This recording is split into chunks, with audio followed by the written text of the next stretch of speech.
All right. All right. All right. Things are starting to feel all right once again with an absolute avalanche of college football games here for week one. Brad, you know the drill. Let's get right into it right off the bat. No need to exchange pleasantries. We're each doing fantastic. So let's start with a few of the bigger games on the week. Let's look into this game Saturday night, primetime, North Carolina versus South Carolina.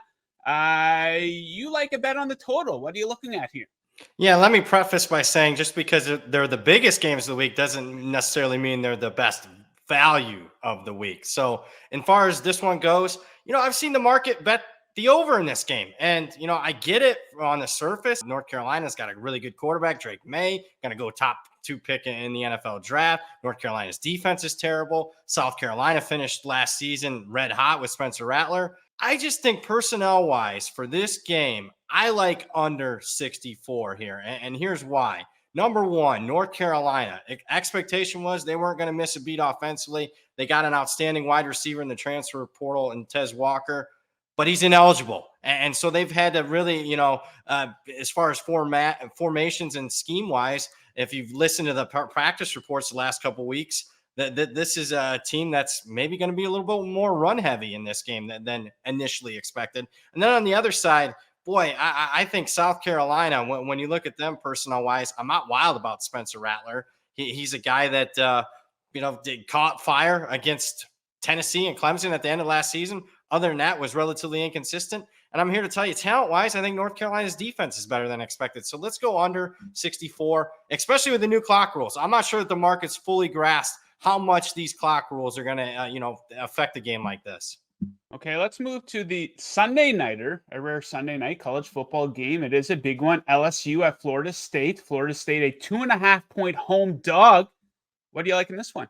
Yeah, the game is a neutral site game in Orlando, but I do expect Florida State to have the crowd edge in this one. So you got to shade a little bit towards them. Actually, I like Florida State outright in this game. I think the biggest mispricing is this. It's the Florida State offense. I think it's going to be elite this year. Offensive line career starts 207, the most of any team in the history of college football. So they're much improved compared to what they've been the last few years. Also, I think scheme-wise, Florida State got a couple of tight ends in the transfer portal. They do the transfer portal as well as anybody in the country. And I think the last couple of years, Mike Norvell's offense has been okay, but they haven't had a really good tight end. I'm here to tell you they got 2 of them, and I'm not sure that LSU is going to be able to adjust to that as far as their scheme on defense. So give me Florida State outright. Okay, let's keep rolling. Another primetime game into Monday night. Clemson, double-digit spread. They're favored by 13 points. You think they're going to cover it?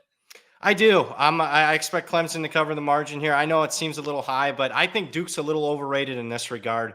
They were really improved last year, but they benefited from a really soft schedule. Only played a total of 2 winning teams a year ago. So only 2 of their 9 wins came against winning opposition. There was no Florida State. There was no Clemson. There was no Notre Dame. This year's schedule, they have all 3 of those teams. I think they kind of get exposed here, stepping up in competition. I'll lay the points with Clemson with a much improved offense. Okay, now let's get into a few of these maybe under the radar spots. As Brad said, this is often where you find the best bets, your best value of the week. So let's start with Toledo, Illinois. Illinois is favored by 9.5 points. What are you thinking in this one? Yeah, so a lot of people love Toledo. I like Toledo this year, the defending MAC champ. They think they're maybe live in this game. I don't see that being the case. I heard similar thoughts last year before Illinois' opener with Wyoming. Wyoming got bet in the marketplace. Illinois can't get margin on a team like Wyoming.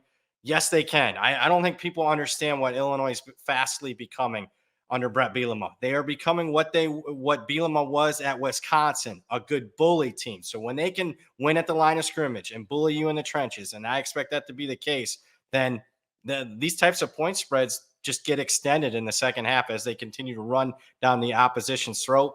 And particularly with Toledo, if there's one question mark on the entire team, it's the defensive line. And again, I think they get run over here. Give me Illinois minus the 9.5. Okay, Illinois 9.5. Okay, let's bring it home here. We got California, North Texas. What do you think of this one? Cal actually favored by 6.5 in this one, and I am gonna lay the points. So I'm gonna, eat some chalk some more here.